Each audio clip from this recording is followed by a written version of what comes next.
Hello students, this is Suraj Sahul and today we are going to learn about chemical bonding. हमने अपने previous classes में देखे ही होंगे कि केमिकल बॉन्डिंग एक्चुअली होता क्या है, ठीक है। इसके टाइप्स के बारे में भी हम पढ़े, 11th में भी हम वही पढ़ेंगे लेकिन कुछ अलग अलग फैक्ट्स इसमें इंक्लूडेड है, ठीक। चलिए स्टार्ट करते हैं। तो अगर मैं बॉन्डिंग के बारे में पहले आपको डिफाइन करने की कोशिश करूं, बॉन्डिंग एक्चुअली होता क्या है। बॉन्डिंग एक फोर्स ऑफ अट्रैक्शन है। बॉन्डिंग एक फोर्स ऑफ अट्रैक्शन है, किसी भी मॉलिक्यूल के एटम्स या आयंस को आपस में बांध के रखता है, आपस में बांध के रखता है। बांध के रखने का मतलब ये नहीं है कि कोई थ्रेड से आप बांध दिए, ये बस एक इनविजिबल फोर्स ऑफ अट्रैक्शन है जो दोनों को एक साथ बाइंड करके रखने का काम करती है। तो अगर आप बॉन्डिंग या बॉन्ड को डिफाइन करना चाहें तो कैसे डिफाइन कर सकते हैं। It is the force of attraction. It is the force of attraction between. It is the force of attraction between the atoms or ions of a molecule. किसी भी आयन और एटम के बीच जो फोर्स ऑफ अट्रैक्शन काम करता है उसी को हम बोल सकते हैं बॉन्ड या बॉन्डिंग बोल सकते हैं। क्लियर है। तो अगर मैं एक एग्जांपल लेके समझाऊं, जैसे कि NaCl, ठीक है, इसको आप अगर बॉन्डिंग के थ्रू डिनोट करते हैं, रिप्रेजेंट अपन तो ऐसे कर देते हैं NaCl, मतलब ये जो हाइफन है ये डिनोट करता है कि इनके बीच में बॉन्ड है, ठीक है। और भी कई सारे एग्जांपल ले सकते हैं आप, CH4, इसको हम ऐसे डिनोट कर देते हैं। यहाँ पे एक कार्बन 4 हाइड्रोजन के साथ बॉन्ड फॉर्म किया है, आप MgCl2 दे सकते हैं, ठीक है। ये कैसे, इसमें एक Mg और 2 Cl के साथ बॉन्ड फॉर्म किया है, ठीक है। तो ऐसा ये जो हाइफन्स हैं ये सिर्फ बॉन्ड डिनोट करते हैं, ये ऐसा नहीं है कि कोई थ्रेड बांध दिया गया है Mg और Cl के बीच, ये सिर्फ एक फोर्स ऑफ अट्रैक्शन है। क्लियर है। अब अपन इसके बाद जो 10th में पढ़े हुए हैं टाइप्स ऑफ बॉन्ड, कितने टाइप्स ऑफ बॉन्ड होते हैं, ठीक है। तो कितने टाइप्स ऑफ बॉन्ड होते हैं, 3 टाइप्स ऑफ बॉन्ड होते हैं। तो 3 टाइप्स ऑफ बॉन्ड होते हैं।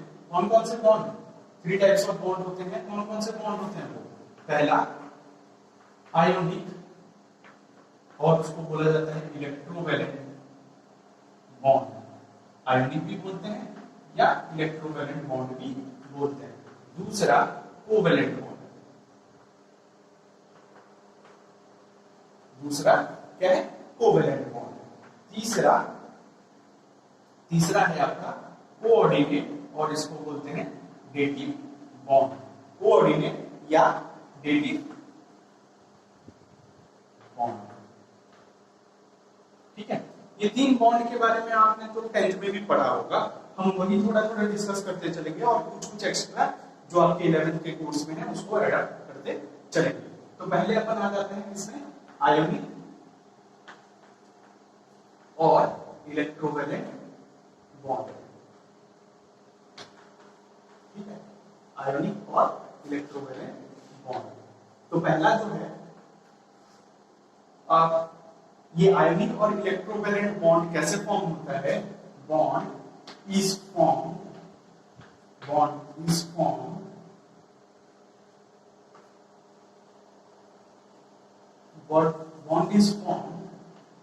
in between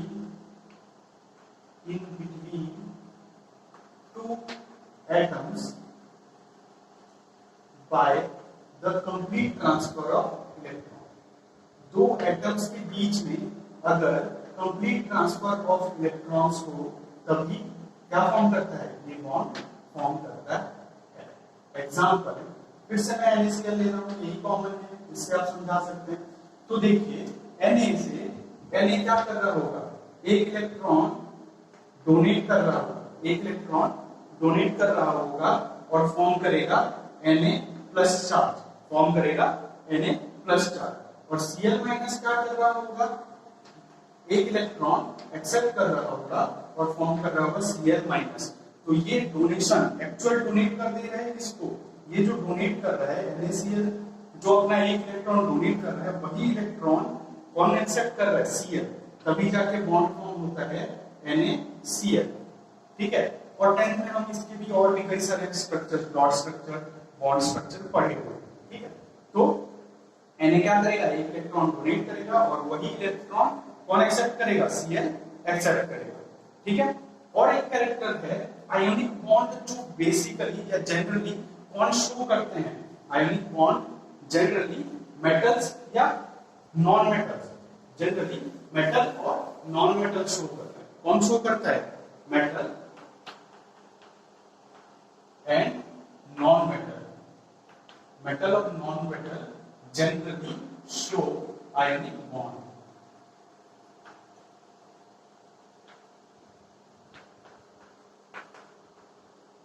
मेटल और नॉन मेटल क्या है, जनरली आयोनिक बॉन्ड शो करते हैं। आयोनिक बॉन्ड कैसे शो करते हैं, ये क्या कारण है इनका आयोनिक बॉन्ड शो करने का, इनका कारण ये होता है कि मेटल्स का इलेक्ट्रॉन डोनेटिंग टेंडेंसी होता है। क्या होता है, मेटल्स का इलेक्ट्रॉन डोनेटिंग टेंडेंसी होता है और नॉन मेटल का इलेक्ट्रॉन एक्सेप्टिंग टेंडेंसी होता है। क्या होता है, नॉन मेटल का इलेक्ट्रॉन एक्सेप्टिंग टेंडेंसी होता है। इसी कारण से जो आयोनिक बॉन्ड है is being generally and mostly shown by metals and non metals, ठीक है। मेटल के इलेक्ट्रॉन डोनेटिंग टेंडेंसी के कारण और नॉन मेटल के इलेक्ट्रॉन एक्सेप्टिंग टेंडेंसी के कारण आयोनिक बॉन्ड जनरली कौन शो करता है, मेटल और नॉन मेटल। क्लियर है। अब हम ये इतना तो अगर क्लियर है, अब हम इसकी कंडीशन, किस कंडीशन में आयोनिक बॉन्ड फॉर्म करेंगे वो स्टडी करेंगे, ठीक है। तो निकालिए, कॉपी कर लीजिएगा इसको।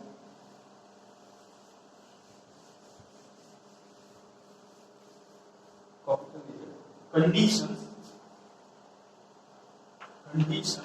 for formation of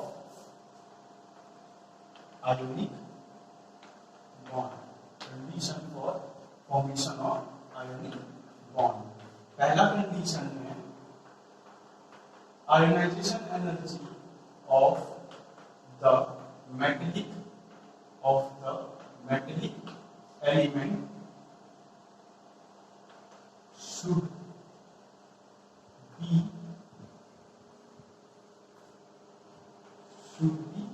low, ठीक है। पहला कंडीशन क्या है, ionization energy of the metallic element should be low.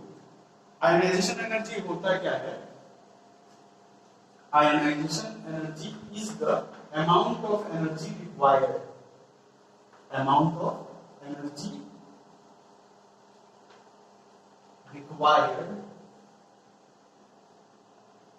required to liberate an electron, ionization energy क्या होता है, कितना अमाउंट ऑफ एनर्जी आप किसी एटम को प्रोवाइड करें ताकि वो अपना एक इलेक्ट्रॉन अपने आउटर मोस्ट सेल से इजेक्ट आउट कर दे, उस एनर्जी को बोलते हैं आयोनाइजेशन एनर्जी। तो जब भी कोई आयनिक बॉन्ड होगा, आयनिक बॉन्ड फॉर्म होगा, उस आयनिक बॉन्ड का जो मेटल है, उस आयनिक बॉन्ड का जो मेटल है उसका क्या होना चाहिए, आयोनाइजेशन एनर्जी लो होना चाहिए। दूसरा कंडीशन है electron affinity of the non metallic element should B high. Electron affinity of the non metallic element should B high. Electron affinity क्या होता है, electron affinity amount of energy,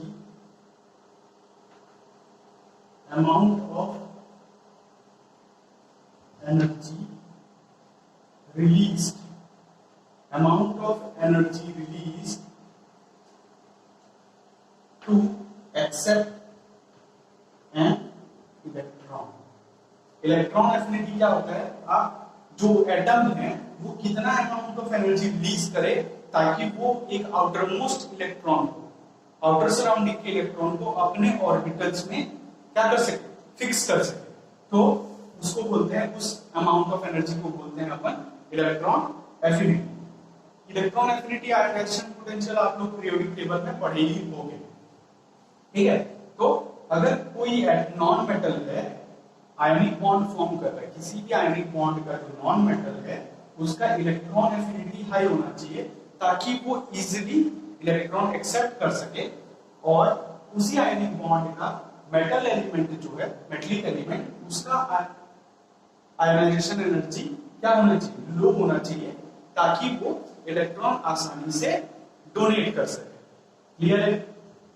अब इसके बाद जो है लिख लीजिए, कॉपी कर लीजिए इसको। अब जो एडिशनल, ये तो आपको पता ही होगा, एडिशनल टॉपिक जो है वो है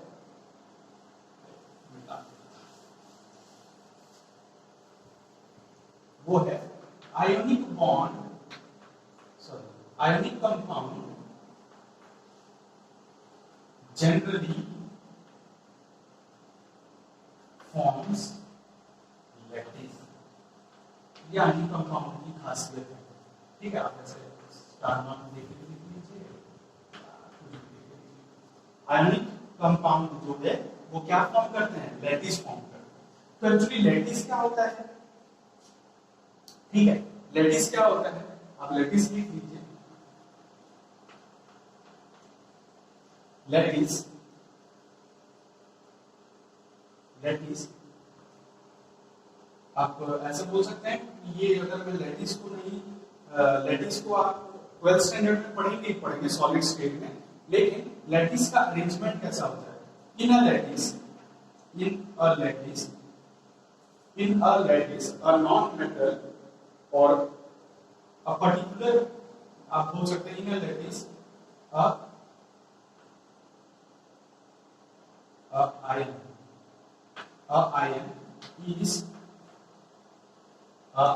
is surrounded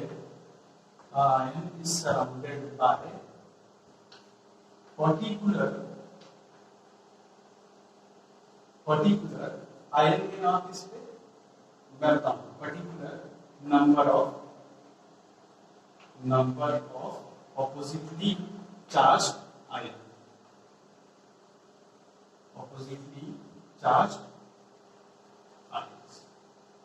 ठीक है। किसी भी लैटिस को हम अब समझेंगे, लेकिन अभी लैटिस क्या होता है, एक लैटिस में क्या होता है, एक आयन को कोई fix number of oppositely charge ion surround किए होते हैं, कोई fix number of oppositely charge ion surround किए होते हैं। तो अगर मैं बोलूं कि एग्जांपल ले लेते हैं, एग्जांपल से अच्छे समझ में आ जाएगा। एग्जांपल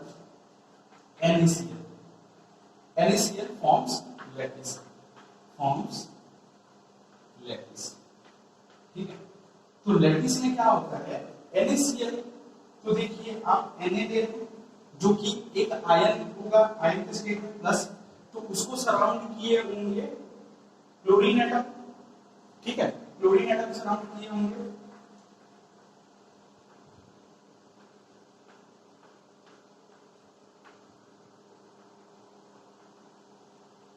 ठीक है, मैं आपको यहाँ पे पूरा फिक्स बता देता हूं कि कोई भी अगर आप लेते हैं, कोई भी आयनिक कंपाउंड लेते हैं, तो उस आयनिक कंपाउंड के कैटायन को fix number of anions surround किए रहते हैं, ठीक है। तो अगर इस केस में NaCl के केस में 1 Na is surrounded by 6 chlorine, 1 Na plus is surrounded by 6 chlorine minus ions, एक अणु को 6 क्लोरीन के आयन सराउंड कर रहे हैं होंगे। तो ये अगर मैं बताऊं कि किसी भी लैटिस में अरेंज, ऐसे वाले लैटिस में अरेंज होते हैं, वो आप सॉलिड स्टेट में पढ़ेंगे 12th में पूरा अच्छे से। बस आप यहाँ पे ध्यान दे दीजिए कि अगर NaCl को लैटिस में अरेंज करते हैं, बहुत सारे लैटिस हैं, एक एग्जांपल ले लेता हूं, क्यूबिक लैटिस, इसका एग्जांपल ले रहा हूं मैं, क्यूबिक। यहां पे आप एग्जांपल में लिख सकते हैं, एक एग्जांपल लिया हूं क्यूबिक लैटिस, जिसका आपको मैं अरेंजमेंट शो करके दिखाने की कोशिश कर रहा हूं यहां ऊपर। ठीक है, तो एक ऐसा क्यूब होगा,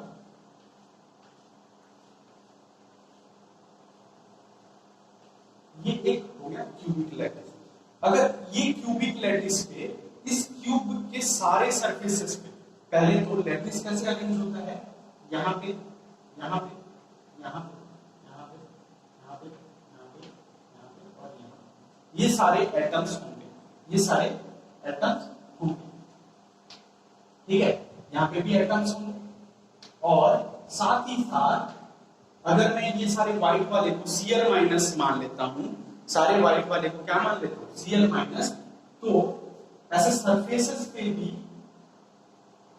ऐसे 4 सरफेसेस पे होंगे, पीछे वाले सरफेस पे भी होगा और आगे वाले सरफेस पे भी होगा। ठीक है, तो ये जो ऐसे, ठीक है, ऐसा अरेंजमेंट कुछ होगा। इसमें जो व्हाइट है वो मैं मान लिया हूं Cl माइनस, और जो कलर है, जो ऑरेंज है, वो है आपका Na प्लस, Na प्लस। ठीक है, तो ऐसे अरेंज होंगे। फिर लैटिस और भी तरीके से अरेंजमेंट होते हैं। ऐसे यहाँ पे सारे एज लेंथ पे अरेंज हुए होंगे एटम्स। तो ऐसा ही स्ट्रक्चर का आपको क्या मिलता जाएगा, ऐसा स्ट्रक्चर का आपको अरेंजमेंट मिलता जाएगा जो आपको एक 3D बना के देगी। तो अरेंजमेंट, अगर आप शॉर्ट में डेफिनेशन लिखना चाहें लैटिस को और अच्छे से समझना चाहते हैं, तो lattice is the 3-dimensional arrangement of atoms, 3-dimensional arrangement of atoms or ions of a particular ionic compound। ठीक है, तो ऐसे अरेंजमेंट कुछ होंगे इसको आपको अभी बस देखना है, समझना है। ठीक है, और इसके बारे में आपको 12th स्टैंडर्ड में बेटर से पढ़ाया जाएगा। क्लियर है? तो ये समझ में आ गया। तो एक Na को कितने Cl घेर के रखे होंगे, 6 Cl माइनस घेर के रखे होंगे। और हाँ, इसके बाद है आपका the lattice energy, the lattice energy of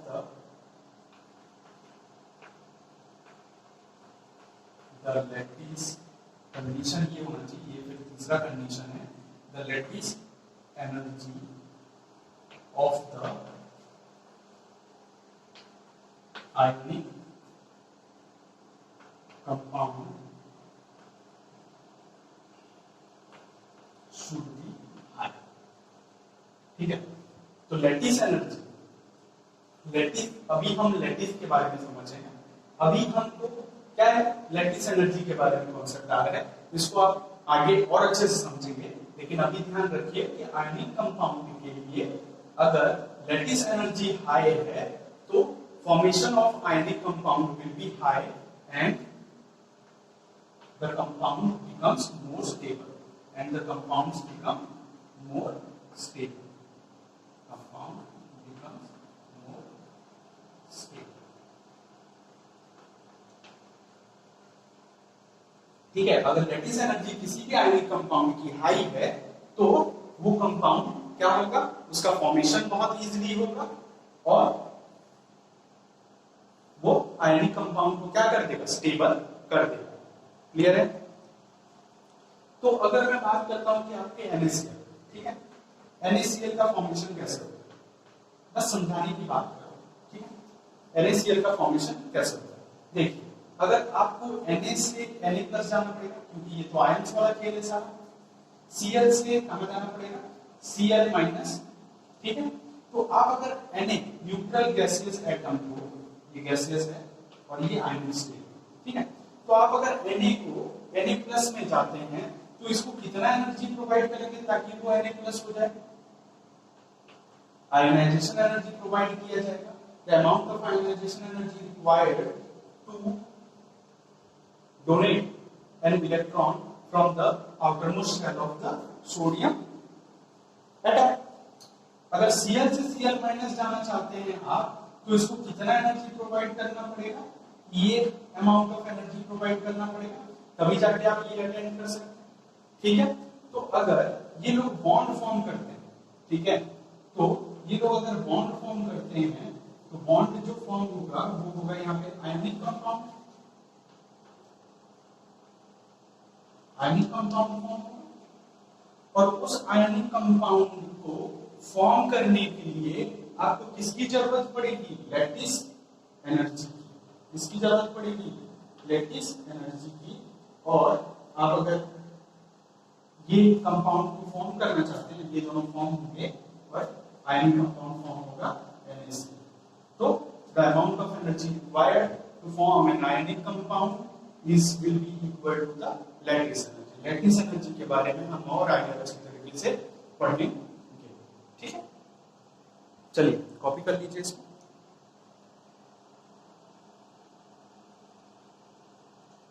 okay, एक इंपॉर्टेंट पॉइंट है आपको जो याद रखनी है, और वो है आयनिक कंपाउंड के बारे में। आयनिक कंपाउंड आर रिजिड,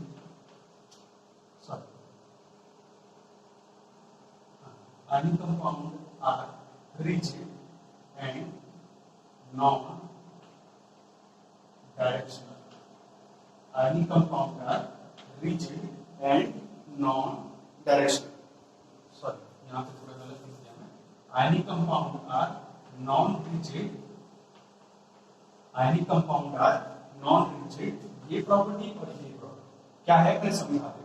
अगर आप किसी भी रिजिड चीज की बात करते हैं, रिजिड चीज वो होता है कि आप अगर जैसे I am considering this chalk, अगर मैं इस पे फोर्स अप्लाई कर दूं तो I can not change the shape of the chalk, okay, and I can not even move my finger beyond this length while holding the chalk.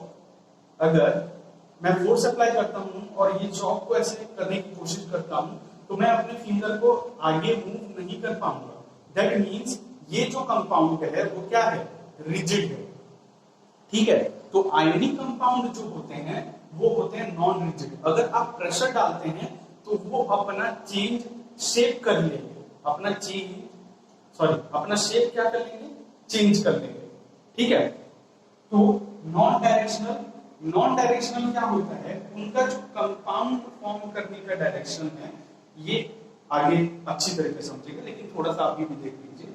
Compound में जो अगर आपके पास Na है तो Cl कौन कौन से डायरेक्शन में लगेंगे वो भी इनके फिक्स नहीं होते हैं। नॉन डायरेक्शन का मतलब होता है द कैटायन एंड एनायन के बीच जो बॉन्डिंग है कि किधर से होगी वो भी फिक्स नहीं होता, तो उसको बोलते हैं नॉन डायरेक्शनल। और ये रिजिड नहीं होते, तो रिजिड नहीं होते, they are non rigid, therefore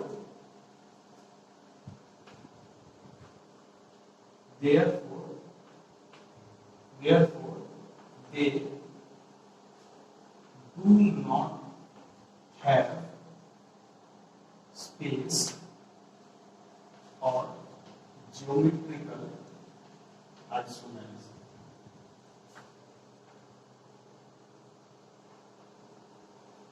ठीक है, ये लोग नॉन रिजिड होते हैं, नॉन डायरेक्शनल होते हैं। उसी का कारण है कि इनके पास कोई भी स्पेस और ज्योमेट्रिकल आइसोमेरिज्म नहीं फॉर्म होता। ये जो ज्योमेट्रिकल आइसोमेरिज्म है या स्पेस आइसोमेरिज्म भी बोलते हैं हम इसको, ये आप ऑर्गेनिक कंपाउंड में थोड़ा बहुत पढ़े ही हो, ठीक है। नहीं पढ़े हो तो आगे पढ़ लोगे या बने रहिए, हम इसको भी कवर करते चलेंगे, ठीक है। समझ में आया, ठीक है। अब आगे नेक्स्ट आपका आयनिक बॉन्ड खत्म हो गया। अब हम सीधा चलते हैं इसमें। आयनिक बॉन्ड के बाद जो था वो है कोवेलेंट बॉन्ड। क्या है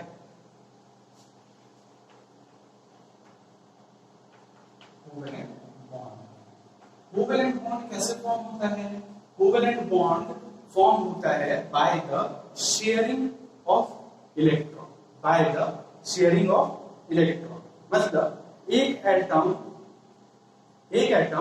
दूसरे एटम के साथ क्या कर रहा होगा, इलेक्ट्रॉन को शेयर कर रहा होगा। अगर कोई इलेक्ट्रॉन शेयर कर रहा है, इस कॉन्सेप्ट को आपको अगर अच्छे से समझना है तो जस्ट एक एग्जांपल ले लेते हैं। 2 पर्सन हैं, राम और श्याम, 2 लोग हैं, राम और श्याम। तो अब अगर मैं बोलता हूं ये दोनों मिलके बिजनेस स्टार्ट करते हैं, तो राम सपोज 50,000 इन्वेस्ट करता है किसी भी बिजनेस में, तो बिजनेस तो स्टार्ट हो गया। अब मेरे को बताइए जो मनी है वो क्या सिर्फ राम के अकाउंट में काउंट होगी कि दोनों के अकाउंट में काउंट होगी? दोनों के में ना। तो जैसे ही हम बिजनेस स्टार्ट करते हैं तो अगर एक बंदा भी इन्वेस्ट करता है तो वो दोनों के अकाउंट में काउंट होगी। तो इसमें क्या होता है, कोवेलेंट बॉन्ड में एक इलेक्ट्रॉन कोई एक ही एटम शेयर करेगा और वो दोनों के में काउंट करेगी। ठीक है, तो इसका लिखते हैं अपन डेफिनेशन। इसका डेफिनेशन होगा bond form between two atom by the mutual sharing, by the mutual sharing। इसमें कभी भी इलेक्ट्रॉन डोनेशन नहीं होता, इसमें ये लोग क्या करते हैं, इलेक्ट्रॉन को शेयर कर देते हैं। क्या करते हैं, इलेक्ट्रॉन शेयर कर लेते हैं। ठीक है, अब अगर एक एलिमेंट ए है और एक एलिमेंट बी, एक एटम या एटम का एलिमेंट जो भी लेना है, एक एटम ए है और एक एटम बी है, दोनों क्या करते हैं, अपना अपना एक इलेक्ट्रॉन शेयरिंग में डालते हैं। दोनों क्या करते हैं, अपना अपना एक इलेक्ट्रॉन शेयरिंग में डालते हैं। सपोज ये अपना एक इलेक्ट्रॉन शेयरिंग में डाला और ये भी अपना एक इलेक्ट्रॉन शेयरिंग में डाला, तो ये जो 2 इलेक्ट्रॉन यहाँ पे हो गए, होंगे कि नहीं, एक इलेक्ट्रॉन इसका और एक इलेक्ट्रॉन इसका, ये दोनों इन दोनों के ऑर्बिटल्स में या वैलेंस ऑर्बिटल्स में काउंट किए जाएंगे। ठीक है, ए अपना एक इलेक्ट्रॉन यहाँ डाला, बी अपना एक इलेक्ट्रॉन यहाँ डाला, और ये दोनों इलेक्ट्रॉन इन दोनों एटम्स में काउंट किए जाएंगे। ठीक है, तो अगर आप इसका एग्जांपल देखना चाहते हैं तो एग्जांपल है आपका, एग्जांपल जैसे कि हमको पता है O और O, इसका 10th में आपको जैसे पढ़ाया जाता है वैसे पढ़ा रहा हूं मैं। एग्जांपल ले लेते हैं O2। O2 क्या होता है, ऐसा O होता है, उसके आउटर मोस्ट इलेक्ट्रॉन में कितने होते हैं, 8 होता है, 6 होता है। ठीक है,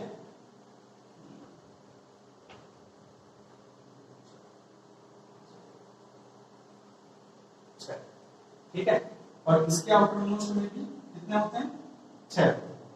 ठीक है, x x x x x, sorry एक x यहाँ और एक x यहाँ, तो ये दोनों आपस में शेयर कर लेंगे और ये दोनों आपस में शेयर कर लेंगे।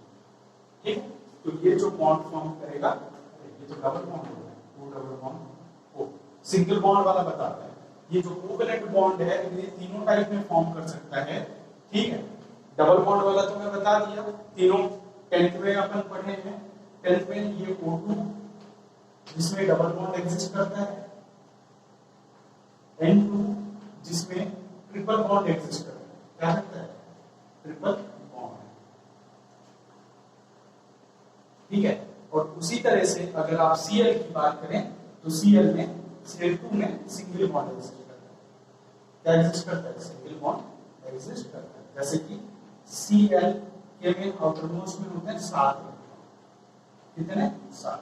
दूसरे के Cl में भी होंगे 7 इलेक्ट्रॉन, उसको मैं x एक्सिस से डिनोट कर रहा हूं। ठीक है, तो देखिए एक बॉन्ड, ये वाला इलेक्ट्रॉन इस क्लोरीन का इलेक्ट्रॉन, फर्स्ट और सेकंड क्लोरीन, फर्स्ट क्लोरीन का इलेक्ट्रॉन सेकंड क्लोरीन के ऑर्बिटल में भी काउंट होगा, सेकंड क्लोरीन का इलेक्ट्रॉन फर्स्ट क्लोरीन के ऑर्बिटल में भी काउंट होगा, and this is called mutual sharing. Clear है, तो covalent bond are of 2 types. ये जो कोवेलेंट बॉन्ड है वो 2 टाइप्स होते हैं, 2 types of covalent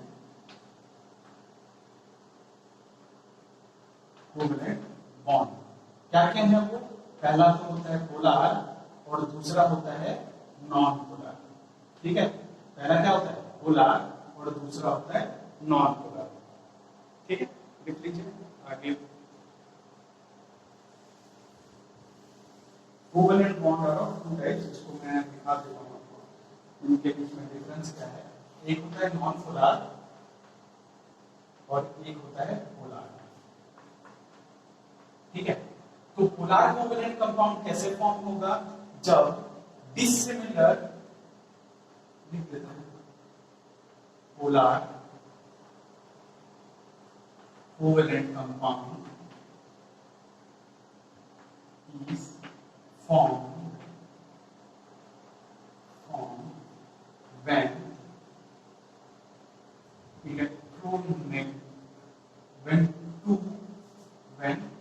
two dissimilar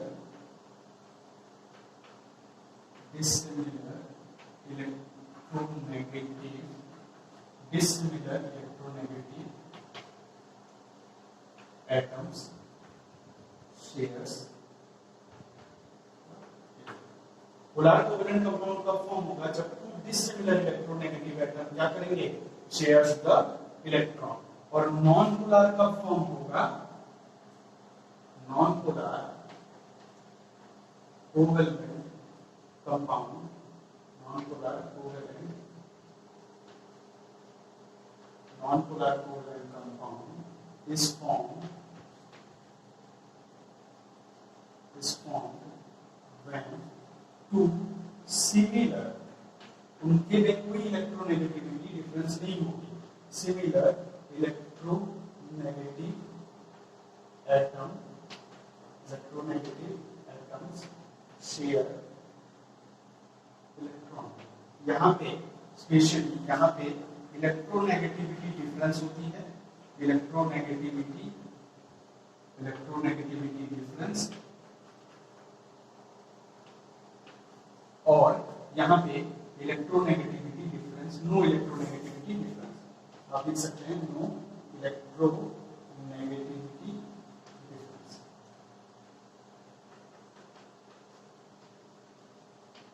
तो पोलर कोवेलेंट कंपाउंड फॉर्म होगा जब दो डिसिमिलर इलेक्ट्रोनेगेटिव इलेक्ट्रॉन क्या फॉर्म करेंगे?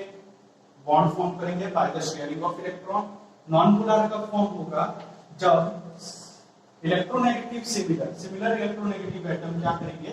म्यूचुअल शेयरिंग ऑफ इलेक्ट्रॉन करेंगे, तब नॉन पोलर फॉर्म होगा। तो अगर आप इसको एग्जांपल के जरिए समझते हैं तो और अच्छी तरीके से देखिए, इसका एग्जांपल होगा HCl, ठीक है, और भी एग्जांपल है COCF है, COCF, इसका एग्जांपल Cl और Cl, OO, N, ये सारे Cl2, O2, N2। इसके बारे में तो आपको 10th में पढ़ा दिया गया था, ठीक है, लेकिन इसके बारे में नहीं पढ़ा गया था, वो अभी आप देख लीजिए, पोलर और नॉन पोलर, ठीक है। और एक इंपॉर्टेंट कैरेक्टर है, अगर पोलर कोवेलेंट कंपाउंड में जरूरी नहीं है कि जितने भी बॉन्ड फॉर्म हैं वो सिर्फ पोलर होंगे, वो नॉन पोलर भी हो सकते हैं, आगे हम पढ़ेंगे। लेकिन नॉन पोलर में अगर कोई बॉन्ड फॉर्म होता है तो वो 200% क्या होगा? नॉन पोलर होगा। क्या होगा? 200% नॉन पोलर। क्लियर है? चलिए लिख लीजिए इसको।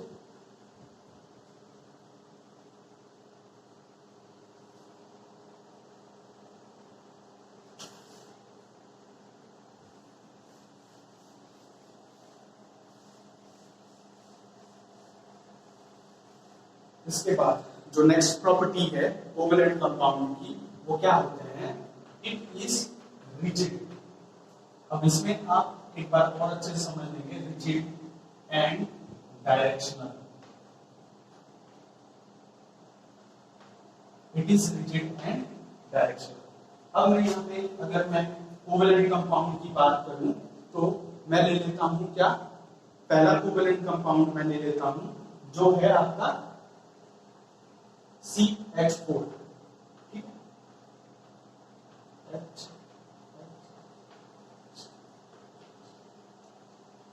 ये जो रिजिड है इसका मतलब क्या होता है कि आप इसको प्रेस नहीं कर सकते, आप इसको क्या नहीं कर सकते? प्रेस नहीं कर सकते, इसका साइज कंप्राइज नहीं कर सकते। लेकिन ठीक है। और डायरेक्शनल में आप अभी यहाँ पे पूरे अच्छी तरीके से क्लियर हो जाएंगे डायरेक्शनल क्या होता है। डायरेक्शनल एक्चुअली ये जो बॉन्ड फॉर्म होगा C और H के बीच वो सिर्फ इसी डायरेक्शन में होगा और ये डायरेक्शन फिक्स कौन करता है, इसके एंगल्स।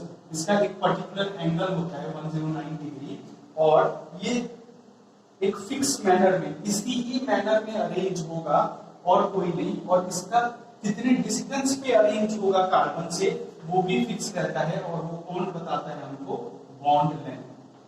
ठीक है, इसका carbon attachment of hydrogen to the carbon वो भी फिक्स होता है और दूसरा इनके बीच में कितना एंगल होना चाहिए वो भी फिक्स होता है। ठीक है, तो इस वजह से जो ये है it is rigid and directional. तो therefore it will show geometrical isomerism। इसी कारण से ये लोग क्या शो करते हैं, ज्योमेट्रिकल आइसोमेरिज्म शो करते हैं। ठीक है, स्पेस में arrangement of the different atom create different structural formula but have same molecular formula. Isomerism का मतलब ये होता है कि अगर कोई कंपाउंड है covalent compound, by any shiftment or by any change in the position of the atom it creates different structure but the compounds still have the same molecular formula। Clear है? चलिए, इसके बाद है आपका कि इसके बाद आप सीधा पढ़ेंगे आप डेटिंग बॉन्ड या कोऑर्डिनेट बॉन्ड। डेटिंग या कोऑर्डिनेट, ठीक है। तो डेटिंग या कोऑर्डिनेट बॉन्ड क्या है? डेटिंग या कोऑर्डिनेट बॉन्ड हमने पढ़ रखा है 10th में कि अगर सिर्फ एक एटम ही अपना इलेक्ट्रॉन शेयर करे तो उस केस में जो बॉन्ड फॉर्म होगा उसको बोलते हैं हम डेटिंग बॉन्ड। उसको क्या बोलते हैं? सिर्फ डेटिंग बॉन्ड। बॉन्ड लिखिए, bond form between two atoms, bond formed between two atoms when only one atom shares its electrons with the other। जब सिर्फ एक ही एटम अपना क्या कर रहा होगा, इलेक्ट्रॉन शेयर कर रहा होगा, तब उस केस में डेटिंग बॉन्ड बन के आता है। फॉर एग्जांपल ए है, बी है, ए के पास ये अपना दोनों इलेक्ट्रॉन क्या कर रहा है, शेयर कर रहा है, अपना दोनों इलेक्ट्रॉन शेयर कर रहा है। तो इस केस में जो बॉन्ड फॉर्म होगा वो होगा डेटिंग बॉन्ड। इसका रिप्रेजेंटेशन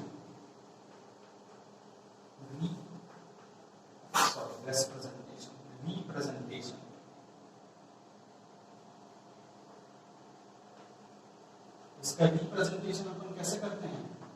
इसको शो किया जाता है ए एरो मार्क बी। अब जो अपना इलेक्ट्रॉन डोनेट कर रहा है, जो अपना पेयर ऑफ इलेक्ट्रॉन डोनेट कर रहा है उसको बोलते हैं हम डोनर, और जो पेयर ऑफ इलेक्ट्रॉन एक्सेप्ट कर रहा है उसको बोलते हैं हम एक्सेप्टर। और जो भी इलेक्ट्रॉन डोनेट कर रहा होगा, एरो उसके साइड से स्टार्ट होके एरो मार्क उसको पॉइंट कर रहा होगा उस एटम को जो कि इलेक्ट्रॉन एक्सेप्ट कर रहा होगा। ठीक है, तो इस केस में आपको मिलता है ऐसा रिप्रेजेंटेशन। तो आपने भी बहुत सारे एग्जांपल्स 10th में तो देखे ही होंगे, तो इसके एग्जांपल्स आपको अगर जरूरी लगता है तो मैं दे दूंगा, नहीं तो नहीं दूंगा। ठीक, तो ऐसा एक रिप्रेजेंटेशन होता है। एग्जांपल आप देख लीजिए। एग्जांपल, अगर आपका NH4 मॉलिक्यूल फॉर्म करे, क्या फॉर्म करे? NH4 molecule. तो इसमें क्या होता है, N तीन बॉन्ड तो होते ही हैं H के साथ, ठीक है, और एक बॉन्ड होता है H के साथ जो यहाँ पे डेटिव बॉन्ड फॉर्म करता है, और dative bond by the sharing of the lone pair of nitrogen atom with the hydrogen, तब जाके डेटिव बॉन्ड निकल के आता है। ठीक, कॉपी कर लें। इसका और भी एक कैरेक्टर है जो स्पेशल है, और वो क्या है कि डेटिव बॉन्ड तभी फॉर्म होगा जब लेस इलेक्ट्रोनेगेटिव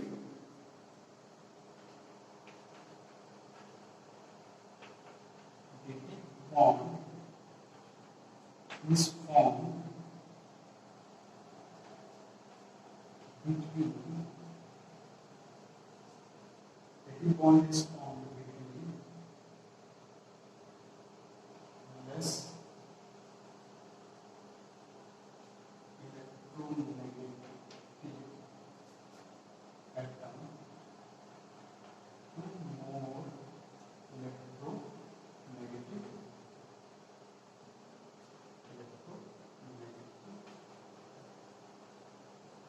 जो डेटिव बॉन्ड है वो किसके बीच में, लेस इलेक्ट्रोनेगेटिव और मोर इलेक्ट्रोनेगेटिव के बीच में फॉर्म होगा। ठीक है, और इस कंडीशन में डोनेशन कहां से होना चाहिए, लेस इलेक्ट्रोनेगेटिव से मोर इलेक्ट्रोनेगेटिव तक डोनेशन ऑफ इलेक्ट्रॉन होना चाहिए। Donation of electron, donation of electron from less to from less to more। ठीक है, समझ में आया?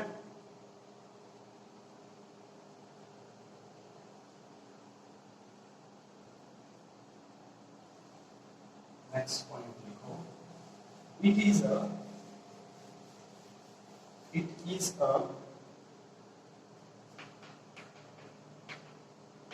a special form of covalent, it is a special form of, it is a special form of covalent bond,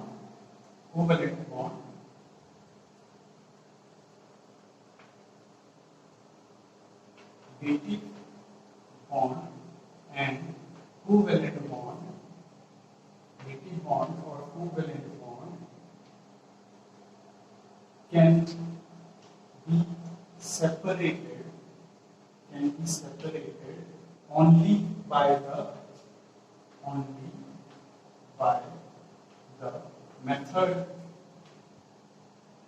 of formation, only by the method of formation, after formation, only by the method of formation, after formation they both behave as same, after formation they both behave as same। तो ये एक covalent bond का special form है, और जो dative है और covalent bond, dative bond और कोवेलेंट बॉन्ड में सिर्फ एक ही अंतर है, और वो अंतर कब आपको दिखेगा, सिर्फ फॉर्मेशन के वक्त ही दिखेगा। उसके बाद आप डिफरेंशिएट ही नहीं कर पाएंगे कि फॉर्म होने के बाद आप डिफरेंशिएट ही नहीं कर पाएंगे कि कौन सा कोवेलेंट बॉन्ड है और कौन सा डेटिव बॉन्ड है, बिकॉज दोनों के दोनों एक तरह से ही बिहेव करते हैं। ठीक है, समझ में आया ये वाला पॉइंट? चलो ठीक, अब नेक्स्ट है आपका नया टॉपिक जो है वो हम कुछ प्रॉपर्टीज के बारे में डील कर लेते हैं। ठीक है, प्रॉपर्टीज ऑफ आयनिक, यहाँ पे मैं प्रॉपर्टीज की हेडिंग डाल देता हूँ और कॉलम बना के पढ़ लेंगे, बेटर है। Properties of ionic and covalent compound, properties of ionic and covalent compound. समझ भी गई है अच्छे से? पहला प्रॉपर्टीज, आयनिक कंपाउंड क्या होते हैं, crystalline at room temperature, crystalline at room temperature, और ये लोग mostly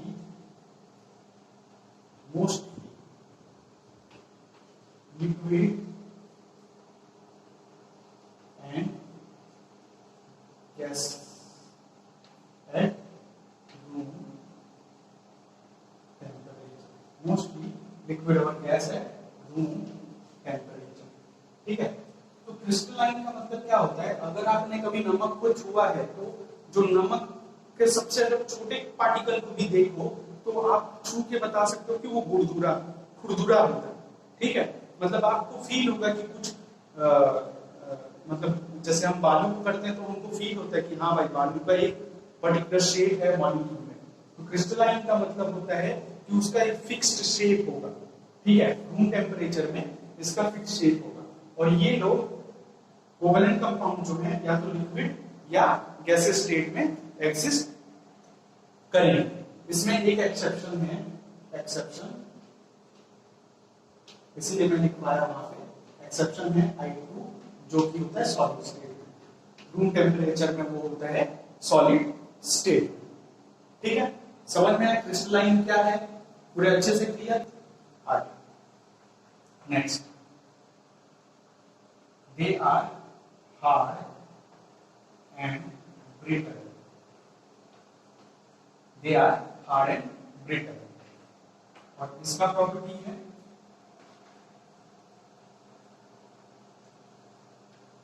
they are soft and soapy. ये जो है हार्ड और ब्रिटल होंगे। हार्ड मतलब बहुत ही सख्त होंगे और आप इसको जब तोड़ेंगे तो कांच की तरह टुड़ुक करके टूट जाएंगे। और ये लोग सॉफ्ट होते हैं, टूटते नहीं है, कटते हैं। ठीक है, टूटते नहीं है, कटते नहीं है। और आप अगर इसको टच करेंगे तो ये सोपी होगा। कैसा होगा? सोपी।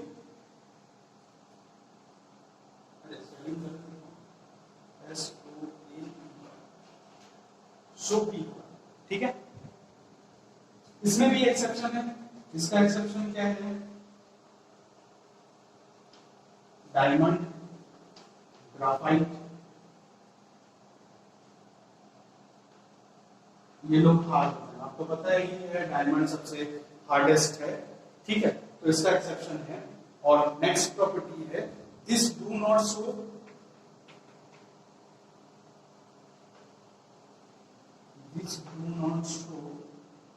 space or geometrical isomerism. Space or geometrical isomerism. ठीक है, और इसका है this shows geometrical isomerism। मतलब क्या शो करते हैं? ज्योमेट्रिकल आइसोमेरिज्म शो करते हैं। क्लियर है?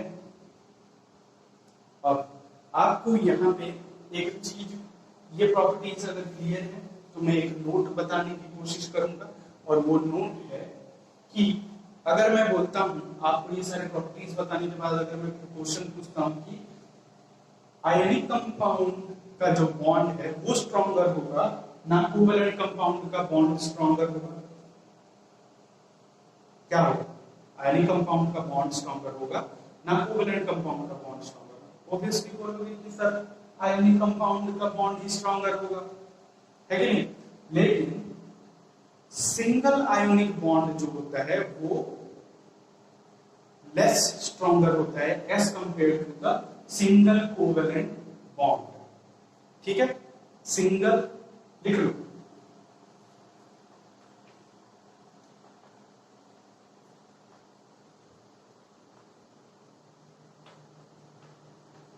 Single ionic bond is less stronger than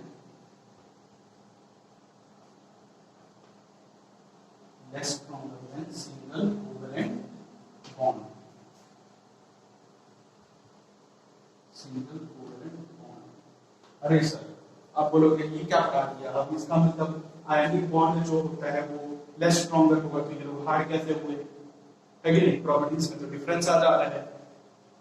देखो, जो आयनिक बॉन्ड होते हैं या आयनिक कंपाउंड होते हैं उनका एक बॉन्ड लेस स्ट्रॉन्ग होगा किससे?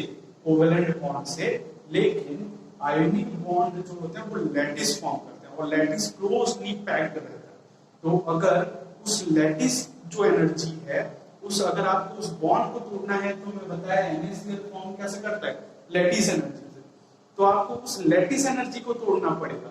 तो जो लैटिस एनर्जी को तोड़ने के लिए जो अमाउंट ऑफ एनर्जी रिक्वायर्ड होती है वो बहुत ही ज्यादा होती है। इसी कारण से ये लोग बिहेव करते हैं हार्ड और ये लोग बिहेव करते हैं सॉफ्ट, क्योंकि ये लोग lattice covalent compound lattice form नहीं करते।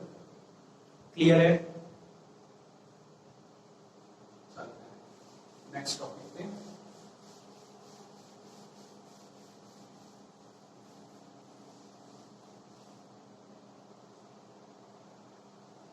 ये तो था तुम्हारा 10th का जितना भी अभी पढ़े, 10th का रिवीजन था कुछ एक्स्ट्रा डाटा के बाद। अब हम आते हैं 11th पे कि 11th पे क्या नहीं हो सकता। पहला तो है फॉर्मेशन ऑफ कोवैलेंट बॉन्ड। ठीक है, फॉर्मेशन ऑफ कोवैलेंट बॉन्ड ये थोड़ी थ्योरिटिकल है। मतलब अब हम ये पढ़ेंगे कि हिस्ट्री बेसिकली मैं बोलता हूं इसको कि अगर कोवैलेंट बॉन्ड फॉर्म करने का एक्चुअल कारण क्या है। ठीक है, कोवैलेंट बॉन्ड फॉर्म करने का एक्चुअल कारण क्या है। तो various scientist gives there ideas and theories about the formation of the covalent bond. The first one that we are going to discuss is Lewis theory, or you can say Lewis octet rule. पहला जो है वो है Lewis theory और इसको बोलते हैं Lewis octet rule. अब सबको दिमाग लगाकर सर नाम तो सुने हैं है कि नहीं, नाम तो सुने ही। लुईस अपन पढ़ते हैं लुईस डॉट स्ट्रक्चर ड्रॉ कर लो भाई, 10th में पढ़ाया गया है। ऐसा ऐसा कुछ ऐसा गोला ऐसा कट ऐसा गोला ऐसा कट, ठीक है यही है। तो लुईस महाशय या आप बोल सकते हैं महाशय, लुईस सर, जो लुईस सर थे वो क्या किए, वो कोवैलेंट बॉन्ड फॉर्म क्यों होगा उसका कारण ये कि हर एक एटम को अपनी स्टेबिलिटी मेंटेन करने के लिए उनके आउटर मोस्ट पे ऑक्टेट इलेक्ट्रॉनिक कॉन्फ़िगरेशन चाहिए। मतलब वैलेंस शेल पे 8 इलेक्ट्रॉन होने चाहिए। तो वो 8 इलेक्ट्रॉन को मेंटेन करने के लिए एटम्स जो हैं बॉन्ड फॉर्म करेंगे। ये लुईस थ्योरी था, लुईस ऑक्टेट रूल था। या तो अब अगर हाइड्रोजन और हीलियम के केस में आ गया तो हाइड्रोजन और हीलियम के केस में डुप्लेट है और बाकी सारे एलिमेंट के आउटर मोस्ट वैलेंस शेल पे 8 इलेक्ट्रॉन होने चाहिए। अगर नहीं है तो स्टेबिलिटी अटेन करने के लिए वो क्या करेंगे, अपने आउटर मोस्ट पे 8 इलेक्ट्रॉन लाने की कोशिश करेंगे और उस वजह से क्या फॉर्म होगा, कोवैलेंट बॉन्ड फॉर्म होगा। ये सर लुईस की थ्योरी थी। ठीक है, चलो इसको लिख लेते हैं। अकॉर्डिंग टू दिस रूल, यहां से लिखते हैं, according to this rule, according to this rule, every element wants to complete it, every element wants to complete its octet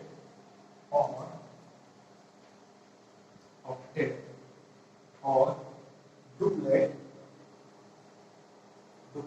in case of S2, ये स्पेशल है, in case of octet or duplet in case of S2, and to do so it can, and to do so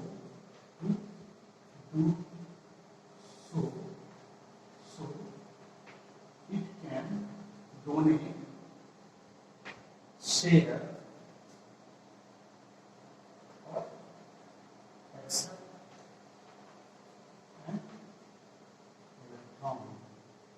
और ये form करने के लिए अगर Lewis theory of octet rule में क्या बोला गया कि हर एक एलिमेंट क्या चाहता है, अपना जो ऑक्टेट है या डुप्लेट है वो फुलफिल चाहता है। क्या चाहता है?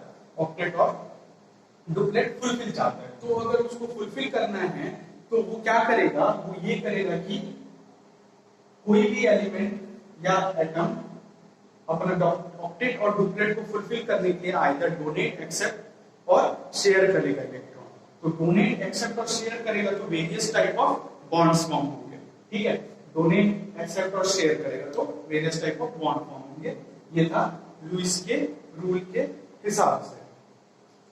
ठीक है, तो फॉर्मिंग केमिकल बॉन्ड, यहां पे लिख लो फॉर्मिंग केमिकल बॉन्ड। ठीक है, इनकम्प्लीट था। तो फॉर्मिंग केमिकल बॉन्ड। तो अगर मैं बात करूं NaCl, NaCl में क्या होता है, Na अपना एक इलेक्ट्रॉन लूज करता है, -1 इलेक्ट्रॉन, और फॉर्म करता है Na+। ठीक है, Cl भी तो Na लूज किया है उसको गेन करता है एक इलेक्ट्रॉन और फॉर्म होता है Cl-। ये दोनों आपस में मिलकर फॉर्म कर जाते हैं NaCl, जो कि क्या है, आयोनिक कंपाउंड फॉर्म कर जाता है। ठीक है, दूसरा एग्जांपल ले लो और आप ले सकते हो H2O। H2O इसमें क्या होता है,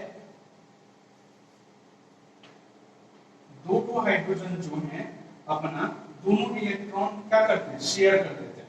दो हाइड्रोजन ऐसा O है, ये एक और यहाँ दो। ठीक है, दोनों हाइड्रोजन के पास जो एक एक इलेक्ट्रॉन है वो अपना इलेक्ट्रॉन किसके साथ शेयर कर लेते हैं, ऑक्सीजन के साथ शेयर कर लेते हैं और फॉर्म कर जाते हैं, क्या फॉर्म कर जाते हैं, कोवेलेंट बॉन्ड। ठीक है, तो ये था एग्जांपल। तो लुईस का एक्चुअल बोलना क्या था, अगर आपको लुईस स्ट्रक्चर ड्रॉ करना है, 10th में भी आपको सिखाया गया होगा, पता नहीं सिखाया गया है कि नहीं। अगर आपको लुईस का स्ट्रक्चर ड्रॉ करना है तो आपको उसका ऑक्टेट फुलफिल करना होगा। क्या करना होगा, ऑक्टेट फुलफिल। लुईस स्ट्रक्चर के लिए octet fulfil, to for octet fulfil for Lewis structure. ये याद रखना है कि आपको अगर किसी का भी लुईस स्ट्रक्चर ड्रॉ कर रहे हैं तो उसका ऑक्टेट क्या होना चाहिए, फुलफिल होना चाहिए ही चाहिए। ठीक है, तो यहाँ पे देखिए 1 2 मतलब 2 2 4, इसके 2 शेयर हो गए 6, ये दोनों शेयर हो गए 8, टोटल 8, ऑक्सीजन का 8 हो गया, और हाइड्रोजन के लिए यहाँ पे डुप्लेट रूल है और ऑक्सीजन के लिए 8। तो हर एक एटम जो भी बॉन्ड फॉर्म करेंगे वो क्या होने चाहिए, ऑक्टेट या लुईस थ्योरी के हिसाब से उनके आउटरमोस्ट शेल में 8 इलेक्ट्रॉन होने ही चाहिए। क्लियर है? नेक्स्ट, ये तो था इनका थ्योरी। अब इनके डीमेरिट्स के बारे में पढ़ते हैं। क्या है डीमेरिट्स ऑफ लुईस कॉन्सेप्ट? ठीक है, इनके थ्योरी के हिसाब से हमने पढ़ लिया। अब इनका डीमेरिट्स, इनको डिस्कार्ड करने के लिए क्या था, डीमेरिट्स ऑफ लुईस थ्योरी। पहला डीमेरिट जो है वो ये है कि Lewis rule can not explain the geometry of the compound. Lewis rule can not explain the geometry of the covalent compounds। वो ज्योमेट्री ऑफ द कंपाउंड्स को समझा ही नहीं सकता। बेसिकली मैं कोवेलेंट होते हैं, यहाँ पे आप सिर्फ जनरल टर्म में लिख दीजिए डीमेरिट क्या था, ज्योमेट्री ऑफ द कंपाउंड। ठीक है, वो किसी की ज्योमेट्री को समझा ही नहीं पाए। लुईस रूल बस ये बता सकता है कि आपको कि इलेक्ट्रॉन कैसे फुलफिल होंगे, लेकिन ये नहीं बता सकता कि इलेक्ट्रॉन के आउटर मोस्ट ऑर्बिटल में फुलफिल होने के कारण वो ज्योमेट्री को कैसे एक्सप्लेन करें। तो this was the bigger demerit and one of the most demerit was there are compounds लिख लो, फिर समझा देता हूं। There are compounds whose octet or duplet is not fulfilled, but still they exist in nature. Still they exist in nature. Lewis जो था ये उनका मेजर डीमेरिट्स था। ऐसे भी कंपाउंड एग्जिस्ट करते हैं जिनका जो आउटर मोस्ट है वो कंप्लीट नहीं रहता, लेकिन फिर भी वो लोग नेचर में एग्जिस्ट करते हैं। तो ये दो बेसिक डीमेरिट्स थे, और भी हैं लेकिन अपन इंपॉर्टेंट पे फोकस कर रहे हैं। तो अगर आपको लुइस डॉट स्ट्रक्चर पढ़ाना है, सॉरी आपको अगर लुइस डॉट स्ट्रक्चर ड्रॉ करना है तो हर एक एटम का ऑक्टेट फुलफिल करते चलिए, आपका लुइस डॉट स्ट्रक्चर गलत होगा ही नहीं। ठीक है, अब इसके बाद नेक्स्ट टॉपिक जो है वो है फॉर्मल चार्ज। क्या है? फॉर्मल चार्ज नेक्स्ट टॉपिक है, रीड करिए formal charge.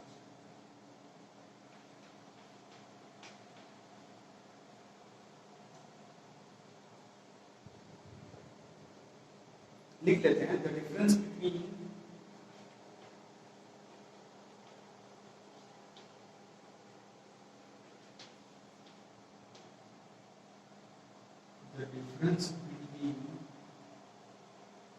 the difference between the valence electron in an atom, the difference between the valence electron in an atom, the difference between the valence electron in an atom in the free state,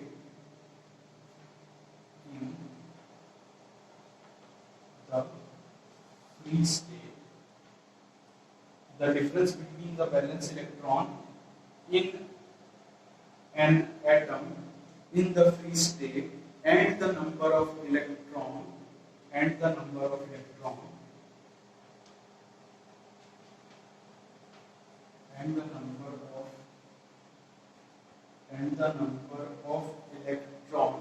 which are assigned to it in its Lewis dot structure, and the number of electron which are assigned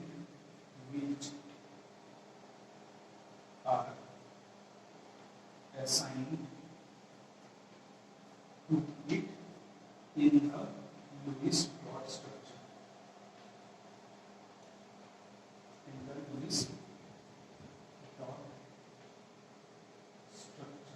Are known as the formal charge. ये definition है किसका? Formal charge. देखिए formal charge आपको समझना है, हमको ये concept है, इस पे हम कैलकुलेशंस करते हैं, इसका मैं जनरल फॉर्मूला निकाल के दे दूंगा उस हिसाब से। तो पहले डेफिनेशन समझ लेते हैं क्या है। अगर कोई भी वैलेंस इलेक्ट्रॉन है, ठीक है, किसी भी वैलेंस इलेक्ट्रॉन फ्री स्टेट के, वैलेंसी एक नॉर्मल सा एलिमेंट है, उसका एक एटम होगा, उस एटम का अगर हम वैलेंस इलेक्ट्रॉन और उसका लुईस डॉट स्ट्रक्चर, उस एलिमेंट का एटम का वैलेंस इलेक्ट्रॉन और लुईस डॉट स्ट्रक्चर की वैलेंसी, मतलब कितना इलेक्ट्रॉन को कंटेन किया आउटर मोस्ट पे, उन दोनों का अगर डिफरेंस निकाल दें तो एक चार्ज डेवलप होगा उस एटम पे, और उस चार्ज को बोलेंगे हम क्या? Formal charge. उस चार्ज को क्या बोलेंगे? Formal charge. ये आपको कैसे निकालेंगे? आप किसी भी एटम का नॉर्मल फ्री स्टेट में उसका वैलेंसी ले लेंगे, उसी एटम का आप कहां पे? लुईस डॉट स्ट्रक्चर के ऑक्टेट रूल के हिसाब से वहां पे उसकी वैलेंसी ले लेंगे। इन दोनों का अगर आप डिफरेंस निकालते हैं तो एक चार्ज डेवलप होगा, और वो चार्ज कहलाता है क्या? Formal charge. ठीक है, तो इसको कैलकुलेट करने का तरीका क्या है? फॉर्मूला है आपका formal charge is equal to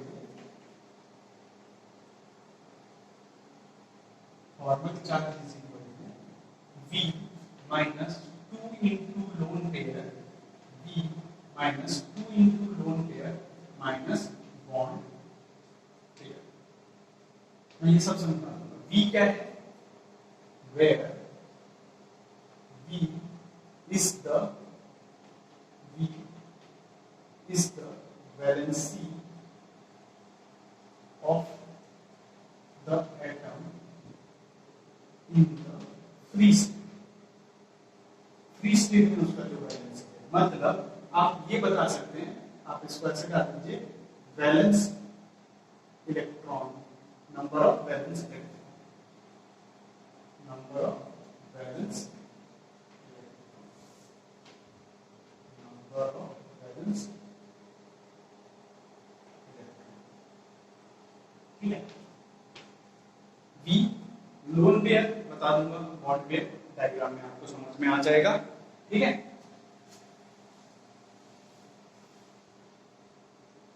चलिए, तो अगर मैं बात करता हूं, पहले एक सिंपल सा एग्जांपल लेते हैं, NH3 वाला, ये NH3 है, ठीक है।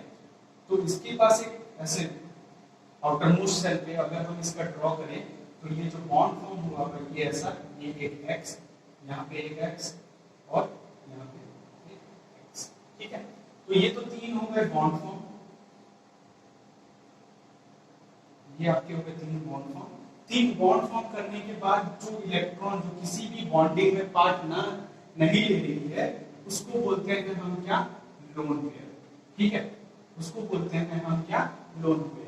इसको मैं शॉर्ट करके बताऊं, इसका एक्चुअल फॉर्मूला है half into number of electron in bonding, half into number of electron in bonding. Bond pair क्या है? जितने को भी बॉन्ड होंगे, number of bonds in any molecule, number of bonds in any molecule is called, molecule is it's bond. जितने bond होंगे उतने हम बॉन्ड पेयर ले लेंगे चुपचाप से, ठीक है। समझ में? तो इसका एक एग्जांपल करते हैं, तब आपको शायद अच्छे समझ में आ जाए। एग्जांपल है, कैलकुलेट करेंगे अपन, ठीक है। फॉर्मूला को रहने देते हैं और कैलकुलेशन में सीधा बढ़ते हैं। तो पहला एग्जांपल में जो ले रहा हूं, एग्जांपल ले रहा हूं मैं O3, किसका? O3 का आपको लुईस डॉट स्ट्रक्चर ड्रॉ करना है। O O O, तीन बार O होगा, ठीक है। अब इसका अगर आपको लुईस डॉट स्ट्रक्चर ड्रॉ करना है तो इसके वैलेंस शेल में कितने इलेक्ट्रॉन होते हैं? 6, 1 2 3 4 5 और 6। इसके वैलेंस में सबके में 6 ही होंगे, 1 2 3 4 5 6, 1 2 3 4 6 हो। अब 6 में तो स्टेबल नहीं है, लुईस स्ट्रक्चर के हिसाब से हम फॉर्मल चार्ज का कैलकुलेट करते हैं, तो इसके में कितने होने चाहिए? 8 होने चाहिए। कितने होने चाहिए? 8। तो ये इसका जो स्ट्रक्चर है वो कुछ इस तरह से फॉर्म होता है, और वो है, सॉरी, वो 3 2 माइनस का अगर हम ड्रॉ करें तो ज्यादा बेटर है, या नहीं, इसको नहीं करते हैं, इसमें आप कंफ्यूज हो जाएंगे, दूसरा वाला कर लेते हैं, ठीक है। हम सीधा एग्जांपल लेते हैं इसका CO3 2 माइनस, CO3 2 माइनस। इसका अगर मैं ड्रॉ करूं तो C double bond O O O, और ये जो कॉम्प्लेक्स फॉर्म होगा CO3 2 माइनस, ये कॉम्प्लेक्स फॉर्म हुआ होगा, माइनस चार्ज रहा होगा। अब देखते हैं इसका ऑक्टेट सबका फुलफिल है कि नहीं। एक दो फॉर्म की है, मतलब 4,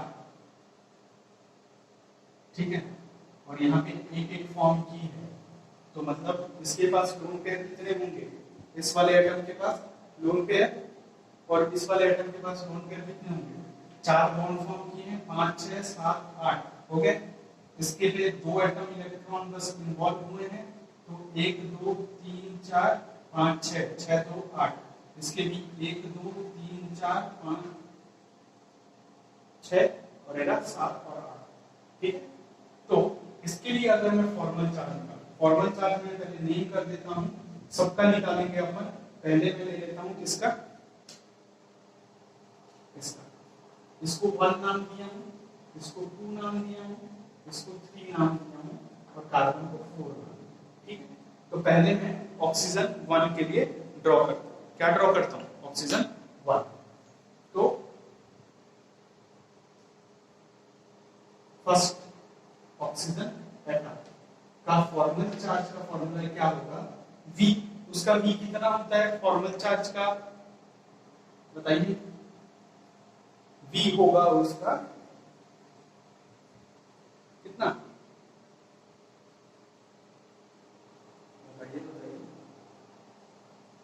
4 कितना होगा?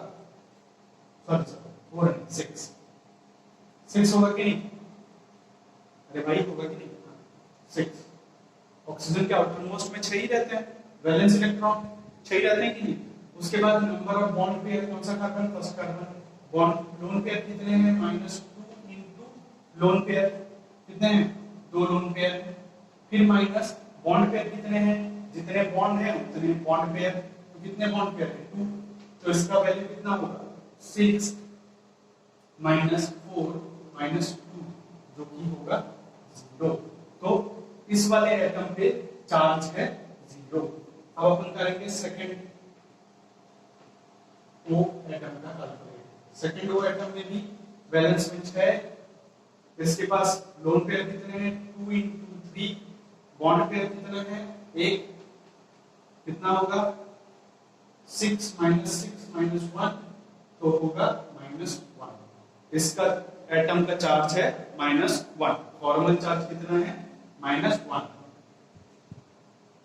थर्ड ओ एटम का कैलकुलेट करेंगे। थर्ड ओ एटम का क्या होगा? इसका भी साथ तक -1 आएगा क्योंकि दोनों सेम। 6 -2 into लोन पेयर 3 2 है, फिर एक बॉन्ड पेयर है, तो इसका भी आएगा -1। ठीक है, अब कार्बन का कैलकुलेट करेंगे। फोर्थ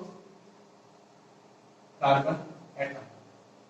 कार्बन एटम का वैलेंस में कितना होता है? 6 एटॉमिक नंबर है उसका, तो होगा 4। होगा कि नहीं? सॉरी, फिर -2। कितने लोन पेयर हैं? 0। कितने बॉन्ड पेयर हैं?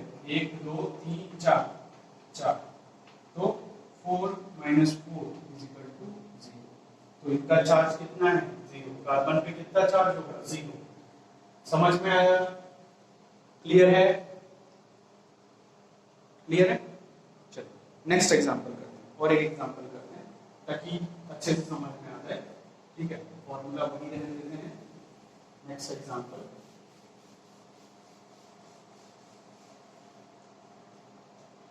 नेक्स्ट एग्जांपल है N2O। नेक्स्ट एग्जांपल है आपका N2O। तो इसके लिए आप अगर लुईस डॉट स्ट्रक्चर ड्रॉ करें तो N फिर M और O। ठीक है, तो N का होता है 7, तो 5 तो होंगे ही, 2 हो गए, और यहाँ पे 3 इन्वॉल्व हुए, इसका X X X, ये 3 बॉन्ड फॉर्म किए हैं, और इसके में 2 और होंगे जो इसके साथ, इसके आउटर मोस्ट में कितने हैं? 6, तो इसके साथ बॉन्ड फॉर्म किए होंगे। तो 1 2 3 4 5 और 6। ठीक है, दिख रहा है? 2 इधर 2 इधर और 1 2 यहाँ। क्लियर है?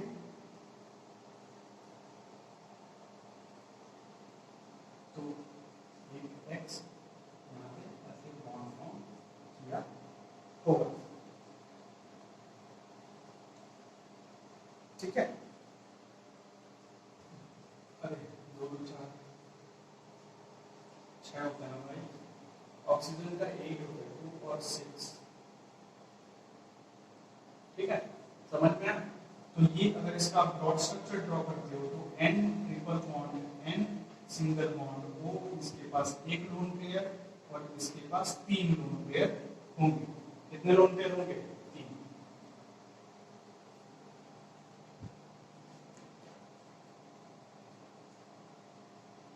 ठीक है, तो अब इसका अगर हम फॉर्मल चार्ज कैलकुलेट करते हैं तो Fc on first nitrogen atom, Fc on first nitrogen atom कैसे कैलकुलेट करेंगे हम इसको?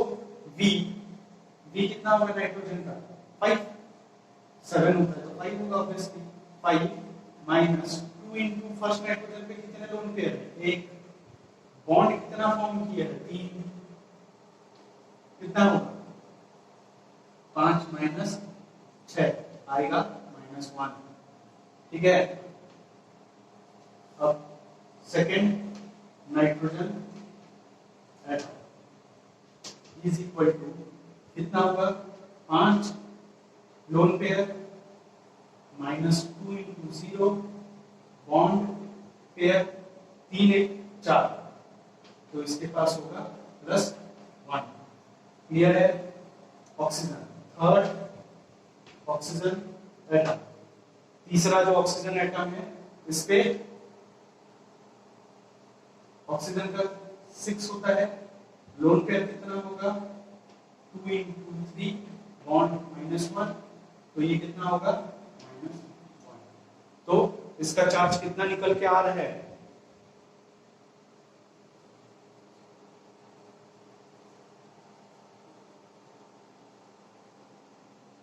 कितना निकल के आ रहा है इसका चार्ज? -1। सेकंड नाइट्रोजन एटम का कितना निकल के आ रहा है? +1। और फर्स्ट नाइट्रोजन का कितना निकल के आ रहा है? -1।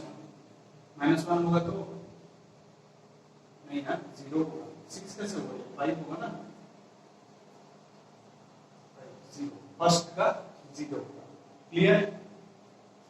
ठीक है, आज के लिए इतना ही रखते हैं। नेक्स्ट, अगर आपको किसी से वीडियो में कोई डाउट है तो आप कमेंट कर सकते हैं, मैं सारे कमेंट्स को रिप्लाई करूंगा और आपके डाउट्स क्लियर करने की कोशिश करूंगा। ठीक है।